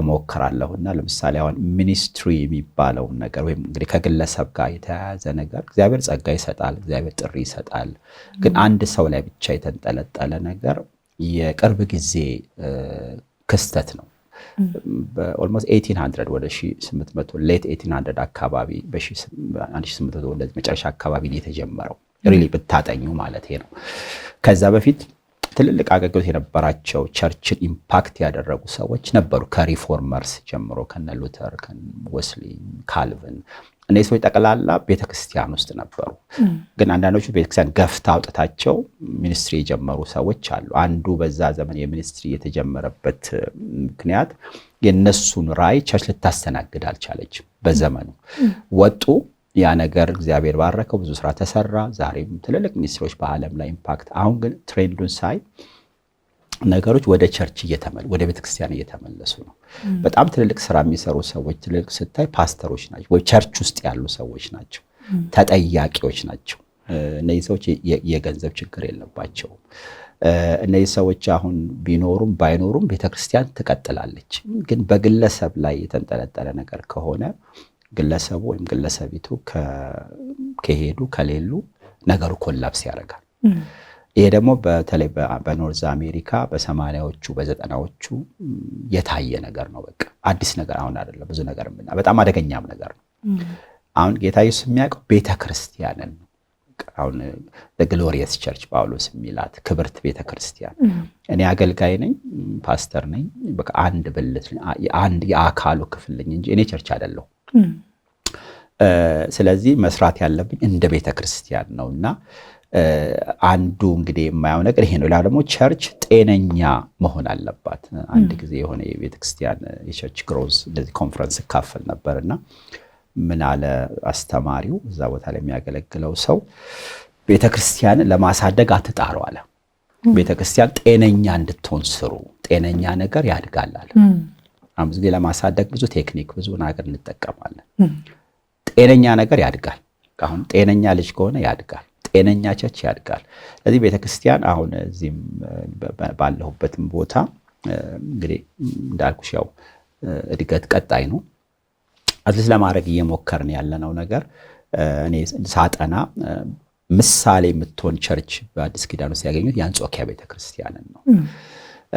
እቺ ቤተክርስቲያን አሁን ብዙ ለዘመኑ ቤተክርስቲያን ብዙ ነገር ልታስተምር የምትችል ቤተክርስቲያን ናት እና ሲጀመር ቤተክርስቲያን መጽሐፍ አልተጻፈላትም፣ መልእክት የላትም። በጣም ጥቂት ቦታ ላይ ሐዋርያት ሥራ ላይ ስለ ቸርቿ የሚናገር ነገር አለና አሁን ስለ ቸርች ፕላንቲንግ ስታጠኚ ብዙ አይነት ሞዴሎች አሉና አንዱ ይሄ የአንቲዮክ ቸርች ፕላንት ሞዴል የሚባለውን ነው የምንከተለውና ሲጀመር አሁን ቸርቿን የጀመሯት ሐዋርያት አይደሉም። አሁን ብዙ ጊዜ ቸርች ፕላንት ስናስብ የምናስበው ወይ የሆነ ሐዋርያ ነብይ ምናምን ወንጌላዊ ፓስተር ነው። እዛ ላይ ስማቸው የማይታወቅ ደቀ መዛሙርት ናቸው። በስጢፋኖስ ሞት የተሰደዱ አማኞች የጀመሯት ቤተክርስቲያን ናት። አሁን ይሄ እንደገና አሁን በተለይ እዚህም ሀገር በምድራችንም ብዙ ትልልቅ አንጋፋ ቸርቾች እዚህ ሀገር ያሉት አሁን እንደነ ሙሉ ወንጌል ስሰማ ታሪኩን የዚህ ሀገርም ባይሆን ጌታ የሰፉት በወንጌላውያን በፓስተሮች በነቢያት አይደለም። በቃ በአስተማሪዎች የጤና ባለሙያዎች እንግዲህ እንደሰማሁት ምስክር ከጀማሪዎቹ ብዙዎቹ ጋር በተለይ ውጭ ካሉት ስለተዋወቅ ስለነበር ይሄን የሰማሁት። አሁን ያ ነገር እየጠፋ ነው ያለው። አሁን ምንድነው የሚገለገል ክፍል አለ፣ አገልጋይ ክፍል አለ። ይሄ አደገኛ ነገር ነው። ይሄ ቸርችን በጨለማው ዘመን የገደላት ነገር ነው። የአካል አገልግሎት አሁን ቸርች ስትይ አካል ነው። በቃ ሙሉ አካሌ ባይሰራ ውጤታማ አልሆነ፣ እጄ ባይሰራ አሁን አፌ ባይሰራ አሁን በቃ ይሄን ኢንተርቪው ማድረግ አንችልም። ስለዚህ አንጾኪያ ላይ እቺን ቸርች የጀመሯት እነሱ ናቸው። እንደገና ደግሞ ጤነኛ አመራር ነበራት። አሁን አንዱ ትልቁ ክራይሲሳችን ሊደርሺፕ ላይ ነው። ወይ ሊደርሺፑ አንዳንዴ በቃ ማሰራ ይሆናል። ሰዎች ባለራዕይ የሆኑ ሰዎች ወጥተው እንዳይሰሩ ውስጣቸው ያለውን ነገር አሁን ለምሳሌ እኔ ብዙ ነገር እሰራለሁ ብዙ ነገር ግን የኤድመንተን ያለ ቸርች ሊደርሺፑ ባይደግፈኝ ባይቀበለኝ ሰፖርት ባያረገኝ በትንሽ በትልቁ ጭንቅላቴ የሚለኝ ከሆነ ምንም ላደርግ አልችልም፣ እዚህም ልመጣም አልችልም። ስለዚህ ጤነኛ የሆነ የቲም ሊደርሺፕ ያስፈልጋል። በቲም ውስጥ ደግሞ መሪ ያስፈልጋል። ይሄንንም አሁን አንጾኪያ ላይ ታያለሽ። የተለያየ ጸጋ አንጾኪያ ላይ አለ። ሐዋርያት ነበሩ፣ መምህራን ነበሩ፣ ነቢያቶች ነበሩ የአንጾኪያ ቸርች ውስጥ። ሌላዎች ቸርች ትራይባል ነገርን ያለፈች ቸርች ናት። አሁን ሳናቀው ቤተክርስቲያን የብሔርተኝነት እያጠቃት ያለበት ዘመን ውስጥ ደርሰናል። የሚያሳዝን ነገር ነው። አንጾኪያ ላይ ግን አይሁዶች ነበሩ፣ ሮማውያኖች ነበሩ፣ ግሪኮች ነበሩ፣ አፍሪካኖች ነበሩ። ኔጌር የሚባለው ሰው የኖርዝ አፍሪካ ሰው ነው። እና ሌላው ቤተክርስቲያኒቱ ደግሞ ሚሽን ተኮር ነበረች። በቃ አሁን ትልቅ የሚሽን ሐዋርያት 13 ማለት በቤተክርስቲያን ታሪክ በቃ ተርኒንግ ፖይንት ነው። በቃ ትልቅ የሚሽን ስራ የተጀመረው ከአንጾኪያ ቤተክርስቲያን ነው። አሁን የኢየሩሳሌም ቤተክርስቲያን ትልቅ ቸርች ናት፣ ሜጋ ቸርች ናት። ግን እዛው ቁጭ ብለዋል። እሱ ወደ ዓለም ሁሉ ሂዱ ብሏቸው እነሱ ቁጭ ብለዋል እየተሟሟቁ። ስደት መምጣት ነበረበት። እስጢፋኖስ መሰዋት ነበረበት። በሱ ሞት ነው አክቹዋሊ የተሰደዱ አማኞች ቸርች የመሰረቷት። እቺ ቸርች ግን ስደት ሳይመጣ በቃ የጌታን ድምፅ ሰምታ በርናባስና ጳውሎስ ሲወጡ ከዛ ትመለከቻለሽ። እና በጣም ሰፊ እንትን ነው፣ ራሱን የቻለ ፕሮግራም ይፈልጋል ስለዚህ ማጥናትና ስለዚህ አሁን በቃ ቤተክርስቲያን በአዲስ ኪዳን ፓተርን ላይ መመስረት አለባት ነው። እኔ ለብዙ ችግሮቻችን አሁን ያለው አሁን ስለ ተጠያቂነት እናነሳ። አሁን የተጠያቂነት ችግር አለ በዘመናችን። ግን አሁን አንጾኪያ ላይ ጳውሎስ ከዛ ነው የወጣው። ዞሮ ዞሮ መጥቶ ሪፖርት የሚያቀርበው የት ነው? አንጾኪያ ቤተክርስቲያን። ጳውሎስ ተጠያቂ ነበረ። እንግዲህ ይሄን የሚያክል ሐዋርያ እሱ ተጠያቂ ከሆነ እኔ የማልሆንበት ምን ምክንያት አለ? ተጠያቂ ነን። ፕሮፌቲክ ቸርች ነበረች፣ የጸሎት ቸርች ነበረች፣ የጾም ቸርች ነበረች። ማለት ብዙ ነገር ልናወራ እንችላለን። እና ስለዚህ የቸርች ኦቶሪቲ ሪስቶር መሆን አለበት። ለምሳሌ አሁን አንዱ ክራይሲስ በዚህ ዘመን ማን የጠራቸው? አንድ ሰው ነብይ ነው። ማን ነው ነብይ ያለው? ፓስተር ነው። ማን ነው ፓስተር ያለው? አሁን ይሄ በጣም ማንም ሰው ተነስቶ ፓስተር ራሱን የሚልበት ዘመን ውስጥ ነን ያለ ነው። የአዲስ ኪዳን ቤተክርስቲያን ውስጥ ግን ራስሽን መሾም አትችይም። እግዚአብሔር ይጠራል፣ የሚለይ የሚሾም ግን ቤተክርስቲያን ነበረች። ያ አሁን ተመቷል። በቃ የሆነ ሰው ካርድ አሳትሞ እንደዚህ ነኝ ብሎ መውጣት ይችላል። አክቹዋሊ አሁን ለግለሰቦቹም አደጋ ነው። አሁን በቸርች ውስጥ መሆን ባይዘ ወይ ጥቅም አለው፣ ከቨሪንግ አለው። ብትወድቅ የሚያነሳሽ አለ፣ ብትጠፊ የሚፈልግሽ አለ፣ ብታጠፊ የሚመልስሽ አለ። እና እንደ ስራት ሰዎች ሊያዩት አይገባም። በጣም ሪሶርስ አለ። ቸርች ማለት ህዝብ አለ፣ ሪሶርስ አለ። አሁን በግላቸው የሚንቀሳቀሱ ሰዎች አንዱ ትልቁ ችግር ምንድን ነው? የሪሶርስ ችግር አለ። የተወሰኑ ሰክሲድ ሊያደርጉ ይችላሉ፣ ግን አብዛኛው ሰው ግን ስትራግል ነው የሚያደርገው ያለው። እና ስለዚህ እኔ የቤተ ክርስቲያን ኦቶሪቲ መመለስ አለበት። እንግዲህ አዶ ነው እውነት ነው። ከቀጣይነት አንጻርም ችግር ያለበት ይመስለኛል። አሁን ቅድም ፓስተር አንተ እንዳልከው በግለሰቦች ላይ የሚንጠለጠሉ አገልግሎቶች ወይንም አብያተ ክርስቲያናት ግለሰቡ መቼም ለዘላለም በስጋ በምድር አይኖርም አይደል? እንዴት ነው የሚሆነው ጣፈንታቸው? እንዴትስ አድርገው ነው ቤተክርስቲያኗን ቀጣይነት ማስጠበቅ የሚችሉት? ምንም አትጣጣሪ ኮላፕስ ነው የሚያደርገው። አሁን እኔ ማወራው ያው ብዙ ዘመኔን ውጪ ስለኖርኩኝ አሁን አንዳንዱ እዚህ ሀገር እየታገልንበት ያለ ነገር አዲስ አይደለም። አስተምሮቱም አዲስ አይደለም፣ ትምህርቶቹም አዲስ አይደሉም፣ አካሄዱም አዲስ አይደለም። በተለይኛም ብቻ ሳይሆን ዌስት አፍሪካ ላይ የሆነ ያለው ነገር ያው ከሰሜን አሜሪካ የመጣ ነው በአብዛኛው እና ተሞክሮ ፌል ያደረገ ነገር። እንደ ምሳሌ ብዙ ቸርቾች መጥቀስ ይችላለሁ። ማለት በጣም ፕሮሚነንት የሆኑ ማለት መልቲ ሚሊየን ዶላርስ የሚያንቀሳቀሱ ሚኒስትሪዎች ነበሩ። ግለሰብ ፓስተሮች ካሪዝማቲክ የሆኑ በጣም ጊፍትድ የሆኑ በጣም የተቀቡ። አሁን አንዱ ሰሞኑን እንዳጋጣሚ የሆነ ክሊፕ አይቼ አይ ነበረ እና ግን ብዙዎቹ ውጤታማ አልነበሩም። ግን አንዳንዶቹ እግዚአብሔር ራዕይ ሰጥቷቸው አገልግሎት ጀምረው ብዙ ሰርተው በቃ ቤተክርስቲያን ያነጹዋሉ። እነሱ ሰርቫይቭ አድርገዋል፣ አስረክበው ሄደዋል። ለምን? እድሜም እኮ አለ። ወጣት በነበርሽ ጊዜ እንደምትሮጪ እድሜ ሲገፋ መሮጥ አትችይም። ብዙ ጊዜ ግን ግለሰብ ላይ ብቻ ከተንጠለጠለ አብሮሽ የሚሰራ ጀኒውን ቲም እሺ የሚልሽ ሰው አይደለም፣ የሚሰግድልሽ ሰው አይደለም፣ ግን እውነትን በፍቅር የሚነግርሽ ሰው ነው የሚልሽ ሰው።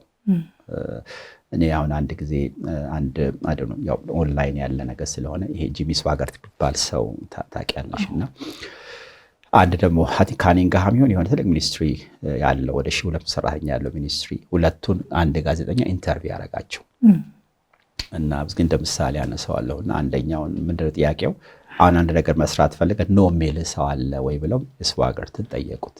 ሳቀ አሉ። የተቀባ ሰው ታያል ሰው ማለት ማን እንዴት ነው ይባላል። ከዛ አዛኛው ጋር ደግሞ ሄዱ እና ሰም ጥያቄ ጠየቁ ጋዜጠኛው።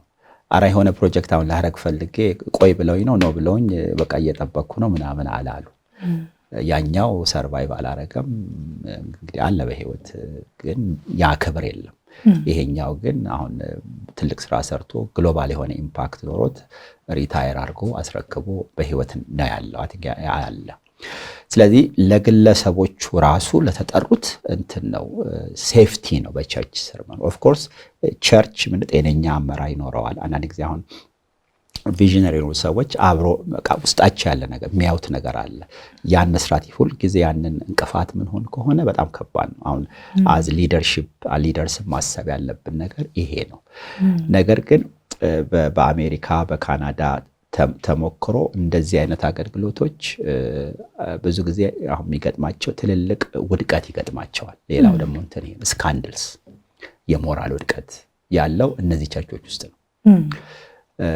ባይ ዘ ወይ አሁን በፐርሰንቴጅ ብናወጣው የሞራል ውድቀት፣ የገንዘብ ማጭበርበር በፐርሰንቴጅ ከሜን ላይን ቸርቾች ይልቅ የካሪዝማቲክ ቸርቾችና እንዲህ አይነት ቸርቾች ውስጥ ነው ያለው።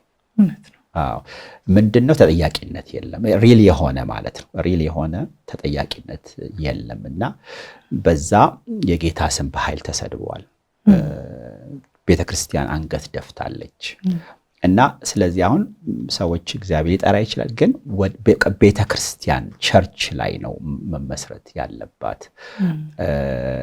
አሁን ምልሽ ሞት አይቀርም። አንዳንድ ጊዜ ትሬንዱ ወይ ሰዎች ለልጆቻቸው ማስረከብ ይፈልጋሉ። የፐርሰናል ፕሮፐርቲ ነገር ይሆናል ቤተክርስቲያን። ልጆቹ ጸጋ ካላቸው ጥሪ ካላቸው እሰየው፣ መቼስ ክብር ነው ልጅ ሲያገለግል ማየት ማለት ነው።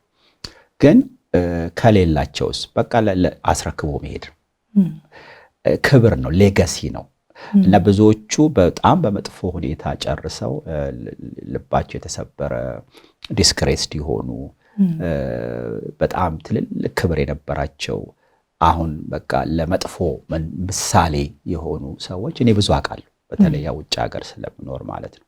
ይሄ ትሬንድ አሁን አፍሪካ ውስጥ አለ በጣም እኛ ሀገር ብቻ አይደለም ባይዘው እና ስለዚህ ቤተክርስቲያን በቃ ይሄ ፕሮፐር የሆነ ሊደርሺፕ ያስፈልጋል።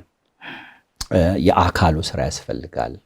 አሁን ይሄ ህዝቡ መምጣት ያለበት ወይ ቃል ለመስማት ወይ ትንቢት ለመስማት ሳይሆን በቃ they are part of the body። በቃ ቤተክርስቲያን ሲሆን እያንዳንዱ ሰው ይሰራል። አንጾኪያ ቸርች ላይ የምታየው ነገር ይሄ ነው። ያገለግላል፣ ይሰጣል፣ ይመሰክራል፣ ይተነብያል። ሁሌ ጸልዩልኝ አይደለም፣ ሁል ጊዜ እንደዚህ ያርጉልኝ አይደለም እና ይሄ በሀገር ደረጃ እንኳን ኢምፕሊኬሽን አለ። ለምን አሁን የተወሰነ ሰዎች ሲሰሩ በጣም ጊፍትድ ሲሰሩና ዘ ሆል ቦዲው ሲንቀሳቀስ እኩል አይደለም። አካሉን ካስታጠጥ ነው ቸርችን በመስሪያ ቤቶቻቸው ያገለግላሉ፣ በትምህርት ቤቶቻቸው ያገለግላሉ። ይሄ ነው ባክሽሊ በመድራችንም በስደትም አሁን በነበርኩበት ጊዜ በቃ ኦልሞስት ሁሉ ሰው አገልጋይ ነው ማለት ይቻላል። በቃ ይሄ ነበር የነበረው ነገር። አሁን ያ ነገር እየተወሰደ የተወሰኑ በጣም ጊፍትድ የሆኑ ሰዎች ፎከስ ተደርጎ ሌላው ሰው ደግሞ ተገልጋይ ሆነ። በይሄ እንግዲህ ቸርችን ወደ ዳርክ ኤጅስ አሁን የዳርክ ኤጅስ ወይም የጨለማው ዘመን ተብሎ በቤተክርስቲያን ታሪክ የሚጠራ 1000 ዓመት ጊዜ አለ። ከሐዋርያት ዘመን በኋላ እስከ ሪፎርሜሽን ድረስ አንዱ የጨለማው ዘመን ትልቁ ምልክት ምንድን ነበር የነበረው? የአገልጋይና የተገልጋይ መከፋፈል ነው። የሚያገለግሉት ክለርጂ ይባላሉ፣ ካህናቶች ናቸው። ልብሳቸው ሁላቸው የተለየ ነው። ህዝቡ ደግሞ ሌይቲ ይባላል። በቃ ስጋዊ ነገር ነው የሚሰራው። መንፈሳዊ ነገር ሲፈልግ እዚህ ነው የሚመጣው እና ይሄ ለስጋ ነው፣ ይሄ ደግሞ ለመንፈሳዊ ነገር። አሁን ሪፎርመሮች ሲመጡ ያደረጉት ነገር ምንድነው? እኔ አንዱ በጣም ትምህርት የሴዳን በጣም ኢምፓክት ያደረገኝ ኮርስ አለ፣ ዌስተርን ሲቪላይዜሽን የሚል ኮርስ ነውና ምዕራባውያኖች ለምን እንዴት ሰለጠኑ? ሪሊ ስታጠኝ ምዕራባውያኖችን ያሰለጠናቸው ወንጌል ነው። የምዕራባውያኖች ብዙ አሁን ቫልዩዎቻቸው እሴቶቻቸው ከወንጌል የወጡ ነው። ይሄ ሂስቶሪካል ፋክት ነው። እኛ ከነሱ እንደው ክፉ ስለሆነን የእናት አባት መርገም ምናምን መኖር አንችልም። ወንጌል በደም ስለተሰበከላቸው ሆሊስቲክ በሆነ መንገድ ስለተሰበከላቸው ነውና በተለይ እነዚህ ሪፎርመርስ ሲመጡ የሰበኩት ስብከት ምንድነው? ሁለት ኢንፈሲስ ነበራቸው። አንዱ ጻድቅ በእምነት በህይወት ይኖራል የሚለው ይሄ የወንጌል ከሰበኩ በኋላ፣ ሁለተኛ የአማኞች ሁሉ ካህንነት የሚል ትምህርት ያስተምሩ ነበር። the priesthood of all believers ለምሳሌ አሁን ጆን ካልቨን የሚባለው ሰው እስከዛሬ ድረስ እንደዛ ነው እንትኖቹ የነሱ ተከታዮች እዚህ ጋር ቸርች ቢተክሉ አጠገቡ ትምህርት ቤት ይሰራሉ። የኔ ልጆች የተማሩት አሁን እነሱ ትምህርት ቤት ውስጥ ነው። በቃ ህዝቡን አሁን ፓብሊክ ኤጁኬሽን የጀመሩት መጀመሪያ አድቮኬት ያደረገው ሉተር ነው። እና ህዝቡ እንዲሰራ ለምሳሌ ምን ይሉ ነበር? አንድ ሰው ገበሬ ቢሆን አንድ ሰው ፓስተር ቢሆን ሁለቱም አገልጋዮች ናቸው። ልዩነቱ ምንድነው? መድረካቸው ይለያያል። ይሄኛው መድረኩ ግብርና ነው ወይም መድረኩ ማስተማር ነው። መድረኩ የመንግስት ባለስልጣን መሆን ነው። መድረኩ የተለያየ ነገር መሆን ነው። ይሄኛው ደግሞ መድረኩ የቤተክርስቲያን እንትን ነው። ግን ሁለቱም አገልጋዮች ናቸው ብለው ያስተምሩ ነበር። አክቹሊ አውሮፓ እንዲሰለጥኑ፣ ስራ እንዲወዱ፣ አገር እንዲያድግ፣ ኢኮኖሚው እንዲያድግ ኮንትሪቢዩት ያደረገው ነገር ይሄ አስተምሮ ነው። ይሄ የወንጌላኖች አንዱ እሴት የሆነ ነገር ነው። አሁን እዚህ ኖርዝ አውሮፓ ውስጥ የሚሰሩ ነገሮች ሁሉ በጣም ኳሊቲ ናቸው። ሪላይተሽ ከሆነ አሁን ስዊድን እንደዚህ የሚባለው መኪና እንኳን በጣም ኳሊቲ ነገር የሚሰሩት ሶርሱ ምንድነው? ወደ ኋላ ስታጠኝ መጽሐፍ ቅዱስ ሲናገር የምታደርጉትን ሁሉ ለእግዚአብሔር ክብር አድርጉት ይላል። ስለዚህ አንድ አናጺ ብንወስድ ወንበር ቢሰራ ጠረጴዛ ቢሰራ የሚሰራው ወንጀም ለመሸጥ አይደለም፣ ለጌታ ክብር ብሎ ነው የሚሰራው። ይሄ ነው ካልቸሩን የቀየረው። ይሄ ወንጌላን ይሄን ያስተምሩ ነበር። ስለዚህ ጥሩ ነገር ሲሰራ ለጌታ ክብር ነው የሚሰራው። ስለዚህ ጥሩ ነገር ደግሞ ይሸጣል፣ ጥሩ ነገር ደግሞ ተፈላጊ ያለው። ከዛ ይሄ ነገር ምን ሆነ? ባህል እየሆነ ሄደ። አሁን ባህል ደጋግመሽ የምታረጊው ነገር ያው በኋላ ባህል ይሆናልና ስለዚህ አሁን እኛም አይ ቲንክ ይሄን ህዝቡ እንዲንቀሳቀስ ህዝቡ በጣም ብዙ ፖቴንሻል አለ። አሁን ብዙ የተማረ ሰው አለ፣ ነጋዴ አለ።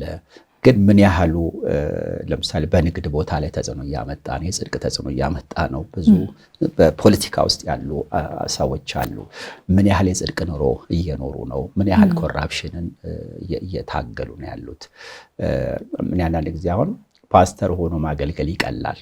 ለምሳሌ ወይ ንግድ ውስጥ ወይ የሆነ ፖለቲካ ውስጥ ገብተሽ አማኝ ከመሆን የምትታገዩ አንቺ በቃ በተለያየ ነክስ ነው የምናልፈው። ግን ያ ደግሞ ቦታ ላይ ትልቅ ጨለማ ነው ያለው።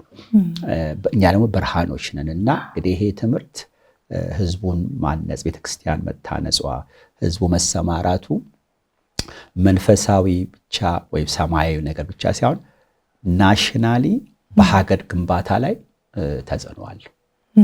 ዝም ብሎ ግን ተመጽዋች በቃ ተከታይ ብሎ የሚከተል ህዝብ ኮንትሪቢዩት የማያረግ ከሆነ ግን በሀገር ደረጃ ያሰፋል።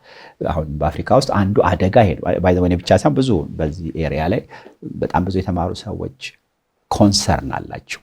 ቸርች እየሄደችበት ያለው አካሄድ ክርስቲያን ኮሚኒቲ የማይጠይቅ ሆኗል፣ የማያስብ ሆኗል። የሆነ ሰው መጥቶ የሆነ ነገር ሳር ብላ ቢለው ሳር ይበላል። የሆነ ነገር ግዛና የሆነ ነገር ትሆናለህ ሲባል ሰው አያስብ። እንደ መጽሐፍ ቅዱስ ይላል ወይ እንኳን አንልም።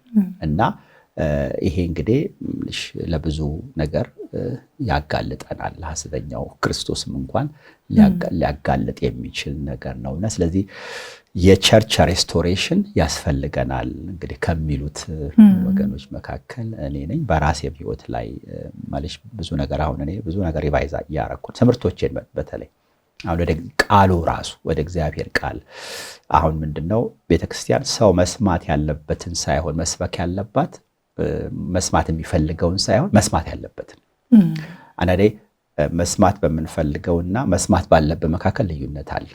አንዳንዴው ደስ አያሰኝም፣ ግን የጽድቅ ስብከት መስበክ አለብን። አሁን እውነተኛ ፕሮፌቲክ አገልግሎት እውነተኛ ፕሮፌት ምልክቱ ምንድነው? ትንቢት መናገር ነው፣ መገለጥ አይደለም። እውነተኛ ፕሮፌቶች ምልክታቸው የጽድቅ ሰባኪዎች ናቸው።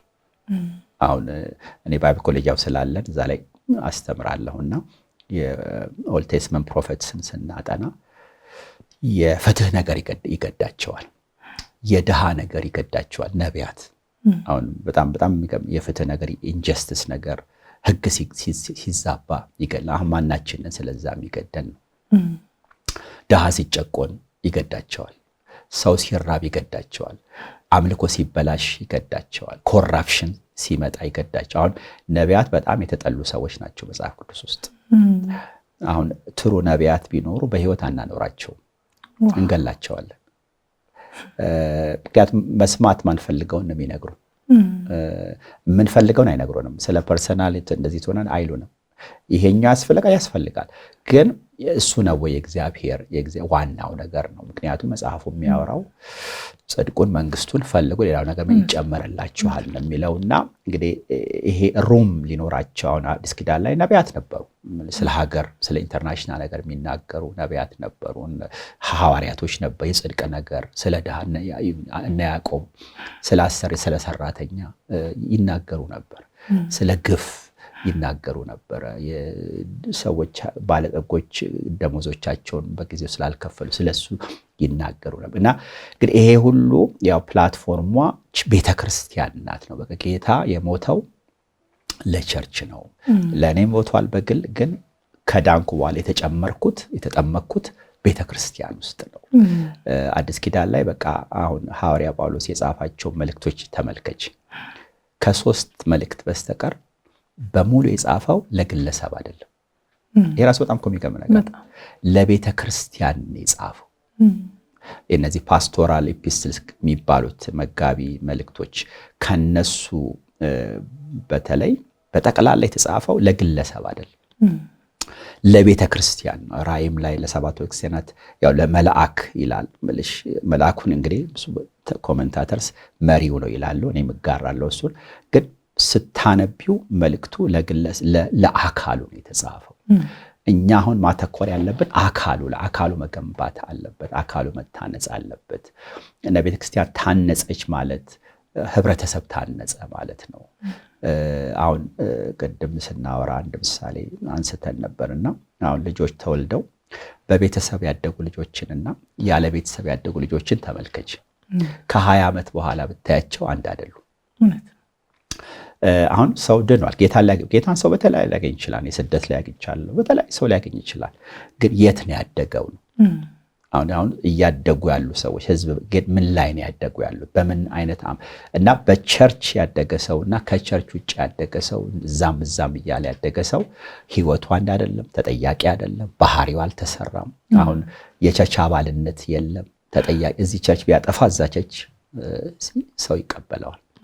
እዚህ ሞራል የሆነ ነገር ሰርቶ እዛ ጋር ሰው ይቀበለዋል። እንዴት ሰው ሊማ አሁን ካናዳ አንዱ የጠቀመን ህብረቱ ጠንካራ መሆኑ ወደ 30 ቤተክርስቲያኖች አሉ። አንድ ቤተክርስቲያን ብታጠፊ 30ውን ጋር መሄዳች በቃ አይቻልም። ሪስቶርድ ካላረግሽ ማለት አንዱ ቤተክርስቲያን ያገደውን ሌላው ቤተክርስቲያን እያወቀ ሳያውቅ ምናልባት ይቀበል ይችላል። ኢቭን ሰዎች ኢንቫይትድ ሲሆኑ ኩዌስችነብል የሆነ ነገር ያላቸው ሰዎች ከሆነ አንዱ ኖ ካለ በቃ ሌላው ነው የሚለው።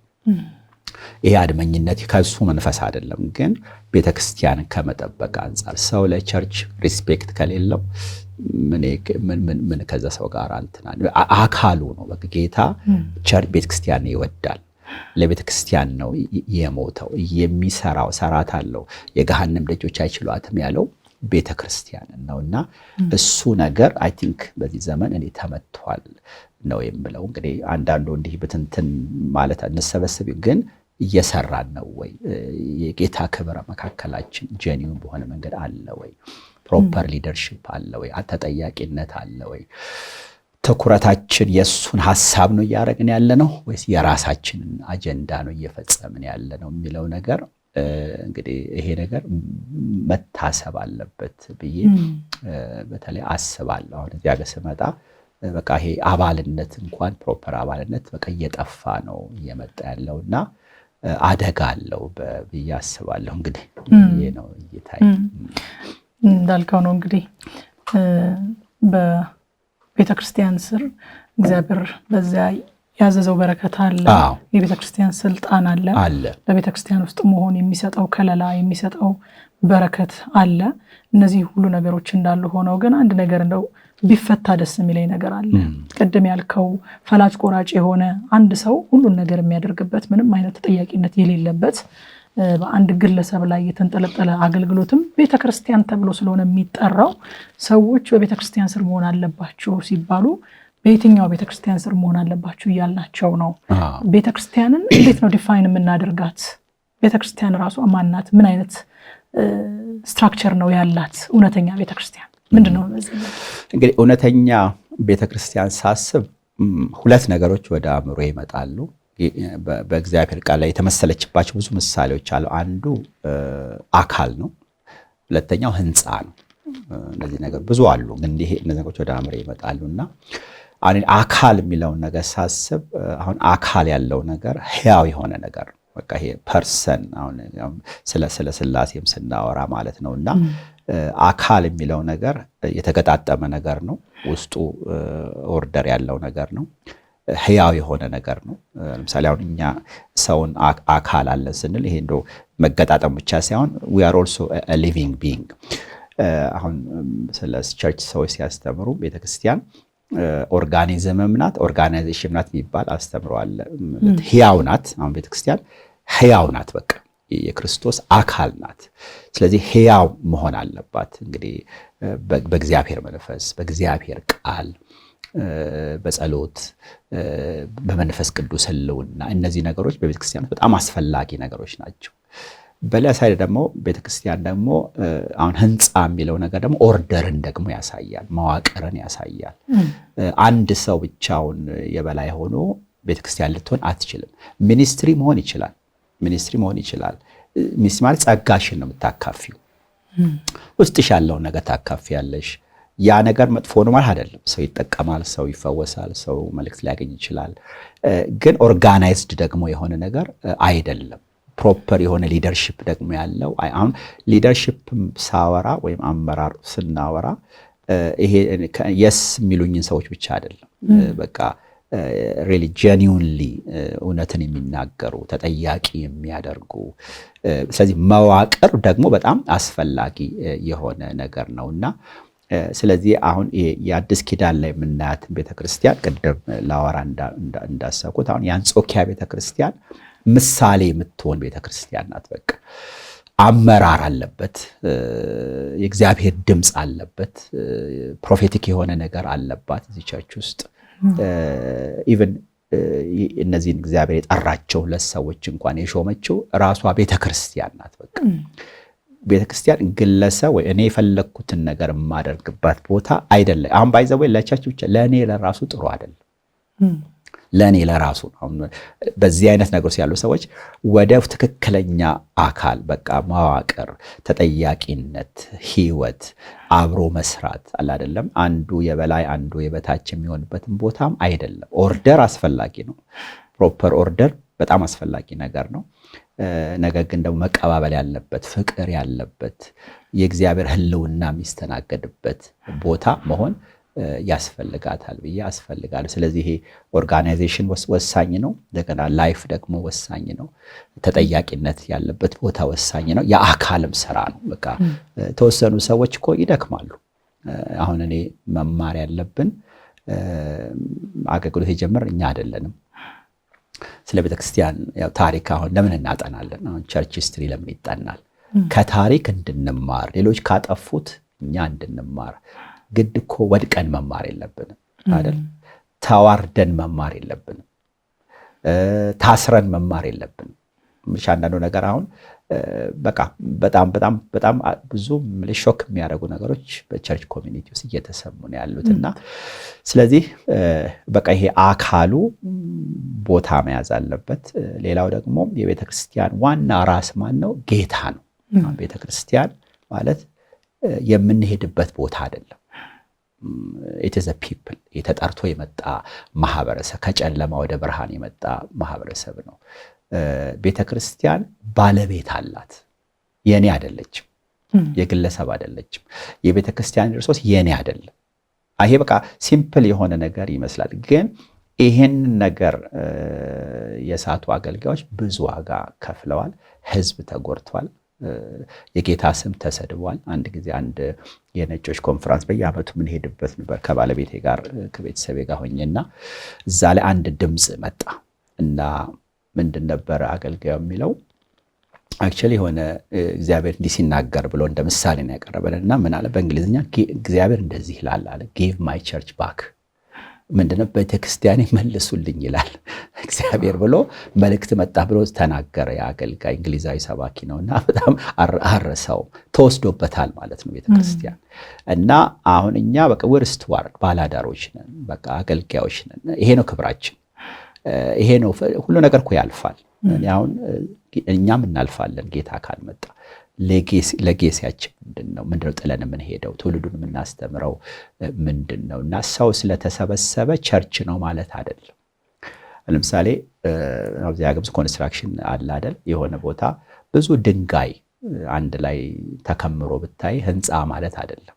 ግን ለህንፃ የሚጠቅም ማቴሪያል በአንዳንድ ቦታ ብረታ ያለው ድንጋይ ያለው አሸዋ ያለው ግን ገና አላለቀም ቤቱ ወይም ጅማሬ ላይ ነው። እኛ ህያዋን ድንጋዮች ነን። ህዝብ ተሰበሰበ ማለት እስካልተሰራን ድረስ ቸርችን ማለት አይቻልም። ቸርች ማለት አይቻልም። መሰራት አለብን። አሁን ይሄንን ኢሜጅ ጢሞቴዎስ ላይ ታገኘዋለሽ፣ ጴጥሮስ ላይ ታገኘዋለሽ። ጳውሎስ ጴጥሮስ አስተምሮታል፣ ጌታ አስተምሮታል። እና በቃ የእግዚአብሔር ቤት ለመሆን ተሰሩ ይላል። የሚሰራ ነገር ነው ቤተክርስቲያን፣ የሚገነባ ነገር ነው ቤተክርስቲያን። ቤተክርስቲያን ስትታነጽ ለምንድን ነው? የሱ ማደሪያ ለመሆን። አሁን እውነተኛ የሆነ ጄኒውን ሪቫይቫል እናንትን የሚመጣው ቤተክርስቲያን ስትስ ልክ አሁን ቤተ መቅደሱ ተሰርቶ ሲያልቅ አይደል በሰለሞን ቤተ መቅደስ የእግዚአብሔር ክብር የወረደው፣ ልክ እንደዛ ቤተክርስቲያን መሰራት አለባት። አንዱ ምዕመን ከሌላው ጋራ በእግዚአብሔር ቃል፣ በእግዚአብሔር እውነት፣ በጌታ መንፈስ እንጂ ህዝብ ብዙ ቦታ ሊሰበሰብ ይችላል። ችግር ስላለብን የሆነ ነገር ታገኛለህ ስንባል እንመጣለን። ግን ያን ቤተክርስቲያን ነው አንችልም። ያው ሰው ደግሞ ሌላ ቦታ አንድ ነገር ብትዩ ደግሞ ይሄዳል። ይሄ ደግሞ ያው የተለመደም ነው። እና ሰው አሁን ከአገልጋዩም ጋር እኮ አይደለም አገልጋይ ውስጥ ያለውን ነገር የሚፈልገው። ያን ካጣ ደግሞ እንደ ፋሽን ሌላ ደግሞ መጣ ከተባለ ደግሞ ሌላ ጋር ይሄዳል። ቤተክርስቲያን ግን አይሄድም። ቸርች ነዋ። በጊዜውም አለጊዜውም ይጸናል፣ ኮንትሪቢዩት ያደርጋል፣ ይጽናናል። ቢፈለግ ቢጠፋ ፈላጊ ያለ፣ ቢታመም አሁን በዚህ በኮቪድ ለምሳሌ ብዙ ቸርች በየቦታ የሚሄዱ ሰዎች ብዙ ቻሌንጅ ገጥሟቸዋል። አሁን እኔ የማውቀው ከኔ ጋር የሚሰራ ወንድም ሲያጫውተኝ እዛ ቸርች ውስጥ ነበረች፣ ጥላ ሄደች እና እቺ ሴት ወደ ጌታ ሄደች፣ እንግዲህ ሞተች እና የሚቀብራት ጠፋ። የልጅቷ ቤተሰቦች ሄደችበትን ቦታ የለም፣ ቸርችም የለም፣ በቃ ሰውም የለም፣ ማንም ኢንትረስትም ያለው የለም። እና ድሮ ታመልክበት ወደ ነበረው ቦታ መጥቶ ነው ባለቤቷ አማኝ አይደለም እና እባካችሁ እርዱኝ ብሎ እንድትቀበር የሆነው። በሐዘን እንኳን ቤተክርስቲያን በጣም ይጠቅማል እና አባልነት ቢብሊካል ነው። እና በየቦታው ዝም ብለን የምንሄድ ከሆነ አደጋ አለው። ባይዘወይ አደጋው ለግለሰቡም አደጋ፣ ለቤተክርስቲያን አደጋ ነው። እኔ ከዛም ማለት ለሀገርም አደጋ ነው ብዬ ነው የማስበው። ምክንያቱም ቤተክርስቲያን ማለት ብርሃን ናት፣ ጨው ናት፣ ማህበረሰብ እንዳይበሰብስ የምታደርግ ቤተክርስቲያን። ይሄ ሆኗል ሂስቶሪካሊ። የሐዋርያት ቤተክርስቲያን ደግሞ እንደዚህ ነበረች። አሁን በ300 ዓመተ ምህረት ዓለምን የቀየረችው እኮ ሮማን ኢምፓየር ሲያሳድዳት ሲገላት የነበረው የሮማን ኢምፓየር ቄሳሩ ሳይቀር እጁን የሰጠው በቸርች ከቸርች ነው። አሁን አንድ መጽሐፍ አለ ኢየሱስ ባይመጣ ኖሮ የሚል አንድ መጽሐፍ አለ በእንግሊዝኛና አሁን ኢየሱስ ከመጣ ታሪክ በሁለት ነው የሚከፈለው አይደል? ኢየሱስ ከመጣ በፊት ከመጣ በኋላ ሁለቱን ዓለም ብታወዳድሪው የሰማይና የምድር ነው። የኢየሱስ ትምህርት የኢየሱስ ወንጌል ዓለምን ሊትራሊ ቀየር። ማውራለሽ አሁን መንፈሳውን አይደል? እሱ ዋና ነው። ሰው እንሄዳለን ወደ ጌታ ስንሞት፣ ግን ዓለምን በቃ በሴቶች መብት ላይ በሴቶች እኩልነት ላይ አሁን ዲሞክራሲ ባይዘው አሁን ዲሞክራሲ በጣም ፋንክሽን እያደረገ የሚሰራባቸው አገሮች የክርስቲያን ካልቸር ያላቸው አገሮች ናቸው፣ ኢቫንጀሊካልስ ናቸው። አሁን እነ ካናዳ እና አሜሪካ ብዙ ብታይ የራሳቸው አሁን እነሱ ከወንጌል እየወጡ አሁን በጣም ዲክላይን እያደረጉ ነው ያሉት። ግን ካልቸሩና ቫሊዩ ሲስተማቸው ግን ክርስቲያን ነው። ከሃዲ ሆኖ ግን ባህሉ ክርስቲያን ነው። ቃል ከነገረሽ ያደርገዋል፣ አይዋሽሽም። በአብዛኛው እኔ እንግዲህ ብዙ የኖርኩት እዛ ሀገር ስለሆነ ነው። ምንድነው ባህል ነው። ባህል ከሰንሰለት ይበልጣል። አንዳንዴ አሁን እኛ ደግሞ ድነንም ጌታን አውቀንም የመጣንበት ባህል ደግሞ አይለቀንም። እና ሰው ብዙ አይነት ነገር ውስጥ ታገኘዋለሽ። እና አሁን ይሄ እንግዲህ ማስተማር ያስፈልጋል። ሆሊስቲካሊ ማስተማር፣ ማሰማራት። አሁን ቤተክርስቲያን ካለች ህዝብ ታሰማራለች። አንድ ሰው አሁን እኔ ብዙ እዚህ ሀገር እመጣለሁ፣ ግን አሁን ላስት ይር ይመስለኛል 4 ወር እዚህ ነበርኩኝ። ስመለስ ኤድመንተን ቤተክርስቲያኒቱ አድጋ ነው የጠበቀችኝ። ህዝብ በዝቶ ነው የጠበቀኝ። አሁን እኔ ባልኖር ቸርቹ ይቀጥላል። በእኔ ላይ ምንም ብዙ ስራ ነው የምንሰራው። ማለት በጣም ብዙ በጀት ያለው ቸርች ነው፣ ብዙ ህዝብ ያለበት ቤተክርስቲያን ነው። እና እንግዲህ ይሄን ይመስለኛል እንግዲህ ከመለስኩልሽ አላውቅም።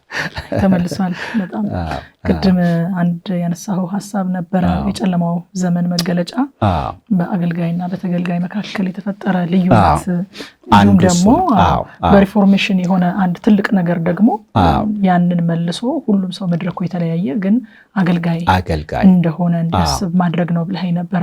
አሁን ደግሞ ተመልሶ ያንኑ ነገር እያየነው ነው። አገልጋይና ተገልጋይ ተለይቶ ኢቭን መጽሐፍ ቅዱስን በሚገባ ማጥናት፣ መጽሐፍ ቅዱስ መማር፣ መጽሐፍ ቅዱስ ኮሌጆችም ቢሆን እናንተ እንደምታደርጉት በቀጥታ በኦንላይን በምንለው መንገድም ቢሆን መማር የአገልጋዩ ብቻ ኃላፊነት እንደሆነ ተደርጎ የሚታሰብበት ጊዜ ነውና አሁን ያለው ወንጌል አማኝ ማህበረሰብ ተመልሶ ወደዛ ወደ ጨለማው ዘመን አይነት አመለካከት ከመግባቱ በፊት ሪፎርሜሽኑ የሰጠውን ይህንን ነፃነቱን እንዴት አድርጎ ነው አጠናክሮና አስጠብቆ መሄድ የሚችለው?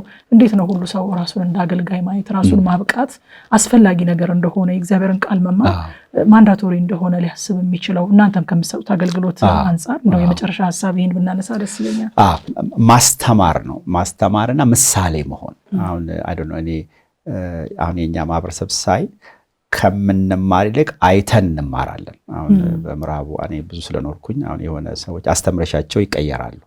እኛ ደግሞ ስናይ ነው የምንቀየረው። አይ ዶንት ኖ ዋይ እንደዛ እንደሆነ አላውቅም። እና አሁን የሆነ ሰው ነገር ካረገ እሱን ታረጋለሽ። የሆነ ሰው የሆነ ነገር እና አሁን ምሳሌ የሚሆኑ አሁን ቤተክርስቲያን ላይ ትኩረት ቢደረግ፣ ቤተክርስቲያን ሲተከልም ደግሞ በቃ ቢብሊካል በሆነ ፋውንዴሽን ላይ መሰረታዊ በሆነ ነገር ላይ መትከል ቢቻል፣ ቅድም ያነሳናቸውን አብሮ መስራት ቢቻል፣ መተባበር ቢቻል እና ስለ ቤተክርስቲያን በቃ አውቶሪቲ ህዝቡን ማስታጠቅ ብንችል። እንግዲህ ብዙ ጊዜ ለውጥ ያው ክፉም በዩ መልካሙም የሚጀምረው ከትምህርት ነው።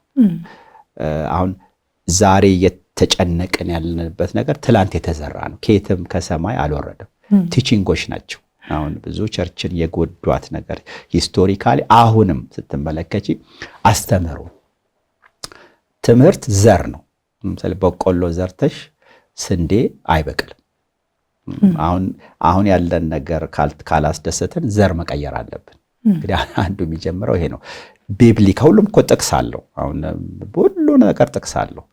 ግን the whole council አሁን ጳውሎስ እንደዛ ያስተምር ለኤፌሶን ሽማግሌዎች በቃ the whole council እንደነገራቸው ከደሙ ነፃ እንደሆነ ሐዋርያት 20 ላይ ይናገራል። በቃ ሙሉን እንዳላስቀረባቸው። ስለዚህ ሳናስቀር ሙሉ የእግዚአብሔርን ቃል ብናስተምር፣ ብንናገር፣ እንደገና ደግሞ ሞዴል ብናደርግ አገልጋዮች የሆነውም ሊደርሺፕ ላይ ያሉ ተሰሚነት እግዚአብሔር የሰጣቸው ሰዎች ኢቨን አሁን በኢንዲቪጁዋልስ ላይ ያሉ ሰዎች ቻንሱ እኮ አለ ለመመለካ ወደ ቸርች ላይ ለማድረግ አለ እድሉ።